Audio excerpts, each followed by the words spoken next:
तृणमूल कांग्रेस के सांसद शांतनु सेन राज्यसभा से निलंबित।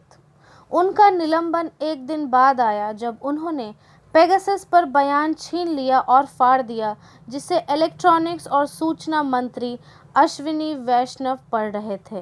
तृणमूल कांग्रेस के सांसद शांतनु सेन को शुक्रवार को संसद के मॉनसून सेशन के शेष भाग के लिए निलंबित कर दिया गया, जबकि राज्यसभा लगातार चौथे दिन भी कार्य करने में विफल रही। श्री सेन का निलंबन यानी सस्पेंशन एक दिन बाद आया जब उन्होंने पेगासस पर बयान छीन लिया और फाड़ दिया, जिसे इलेक्ट्रॉनिक्स मिनिस्टर पढ़ रहे थे। उनके निलंबन की मांग करने वाला प्रस्ताव संसदीय कार्य राज्य मंत्री वी मुरलीधरन द्वारा पेश किया गया और ध्वनि मत से पारित किया गया। विपक्षी दलों ने इस कदम का विरोध करते हुए कहा कि उन्हें जवाब देने का भी मौका नहीं दिया गया। सदन में बैठना जारी।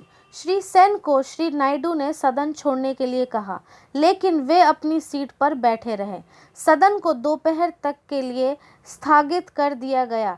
सदन को 12 बजे और 12:30 बजे 3 बार स्थगित किया गया, क्योंकि उपसभापति को कई बार अनुरोध करने के बावजूद श्री सेन ने नहीं छोड़ा। वास्तव में वह स्थगित के बाद भी बैठे रहे। श्री शांतनु सेन की तस्वीर सदन के सभी प्रवेश द्वारों पर प्रसारित की गई, जिसमें मार्शलों को निर्देश दिया गया कि उन्हें अंदर नहीं जाने दिया जाए। कन्वेंशन ये निर्देश देता है कि जब तक निलंबित सदस्य को घटना से हटा नहीं दिया जाए, तब तक कोई कार्य नहीं किया जा सकता। इससे पहले दिन में श्री नायडू ने पिछले 3 दिनों में व्यवधान के लिए सदन के सदस्यों को फटकार लगाई। उन्होंने कहा, महत्वपूर्ण सवाल ये है कि निश्चित संसद के किसे फायदा होगा, निश्चित रूप से देश और उसके लोगों को नहीं। उन्होंने कहा, एकमात्र व्यवसायी जो पिछले 3 दिनों से लेन देन किया गया था। उन्होंने बताया, कोविड-19 पर एक बहस थी। सदन की कार्यवाही मंत्री से छीन ली गई और टुकड़ों में फाड़कर फेंक दी गई। ये नए स्तर पर पहुंच गई है। इस तरह की कार्रवाइयां हमारे संसदीय लोकतंत्र के स्पष्ट हमला है। ब्यूरो रिपोर्ट, एमको news. Hands were tied, sir. Sir, there were stringent restrictions to several issues so far the states are concerned. Though I would like to remind you the concept of safe home, the concept of physical distancing by drawing circles on the road, the concept of physical distancing, the concept of comorbidity studies, or all these were the brainchilds of none other than Madam Mamata Banerjee, the Chief Minister, Health Minister of our state of West Bengal. Sir, our learned Prime Minister said, Kurukshetra war was won in 18 days. We will be winning over this battle against Corona in 21 days. What has happened? He has asked us to beat drum, to light the lamp, and we followed it. Unfortunately, the government and the BJP leaders, they tried to make our Prime Minister not Prime Minister, international leader. So, they declared that we have won this battle against COVID. No preparedness for the second wave. Second wave came in. What has happened? What we have seen? People who are dying on road because of scarcity of oxygen in this 21st of century. Can you believe it? Our Chief Minister offered a piece of land to build an oxygen plant.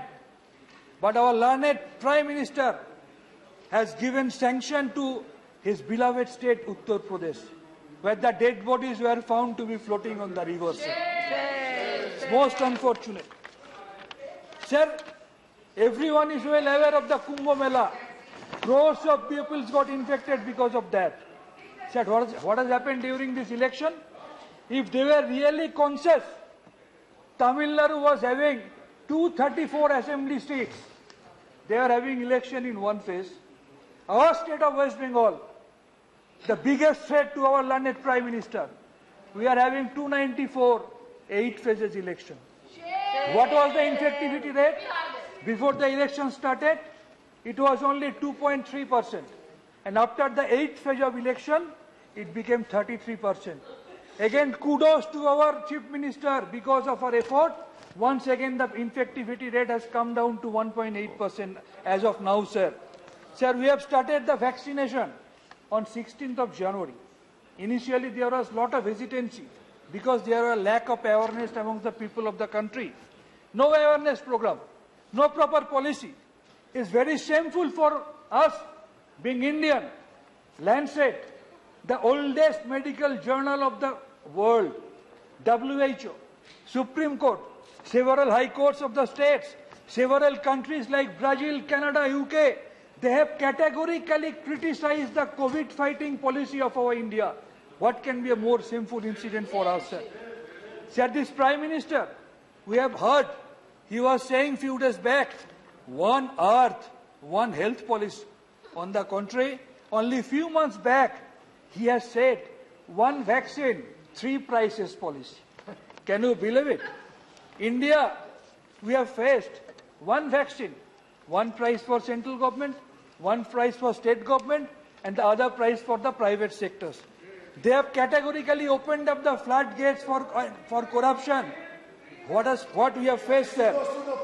Sir, the vaccine producing companies are not getting paid regularly.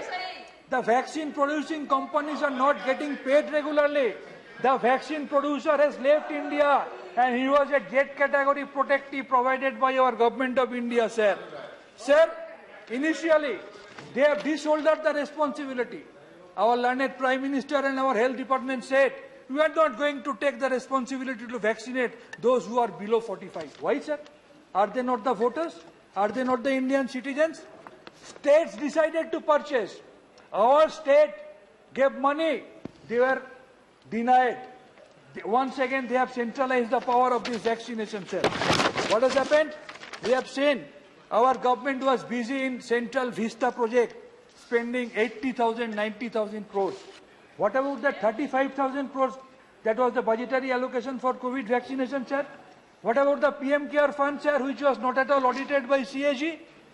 The problem is, our Prime Minister is more in a mode of publicity master. That's why once again on 21st of June, he started beating his own drum. He once again became in a self-congratulatory mode. He once again tried to play in one-day international instead of a test match. And he has said, we have inoculated this amount of vaccine, we have crossed USA. Unfortunately, if you compare the population ratio, sir, you will see you have vaccinated only 1/3 than that of USA. And if you count the total vaccination, you know 2 doses are needed. It's 4.8% of Indian citizenship have been vaccinated by 2 doses only as of now. Sir, it's not only in a case of Bengal.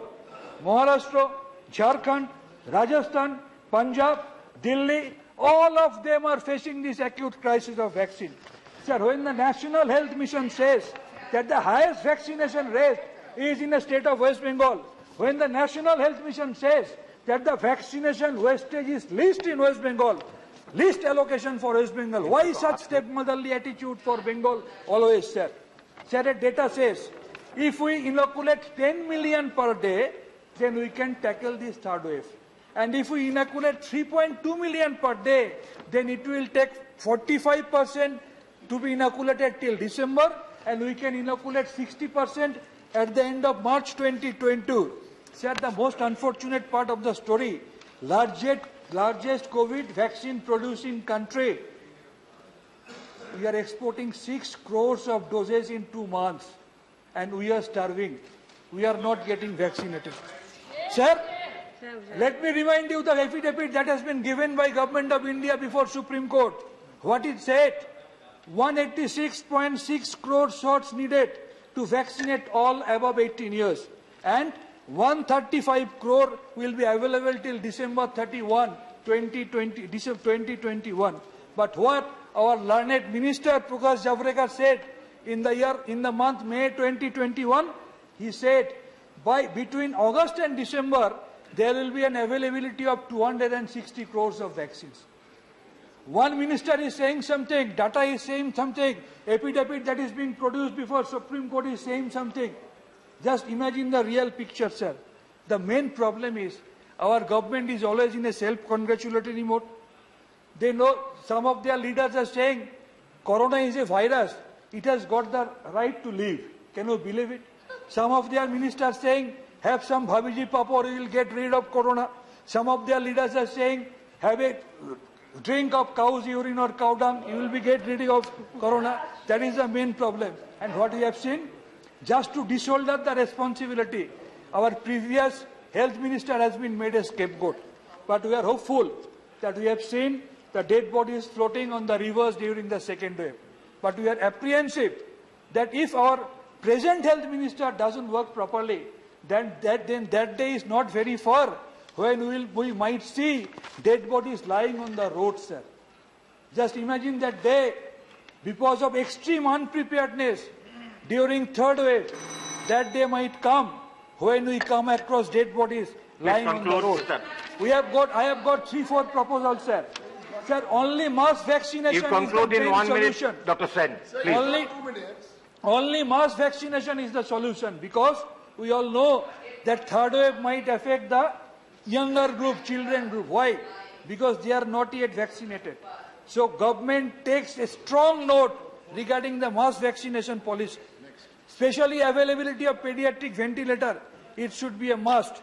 And the federal structure should be given importance. What's wrong in it? If a lady knows better than you, what's wrong in it to have some good ideas from that lady? Why don't you come to West Bengal for a day? Just see, you have made this infectivity rate 33%.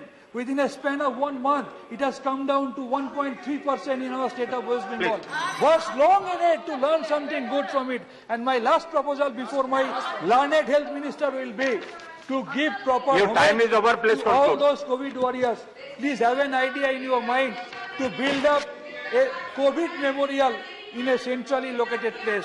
Thank you very much, and we believe Thank you. we will not be able to see the dead bodies on the road. Thank you very much. Thank you, Dr. Sen.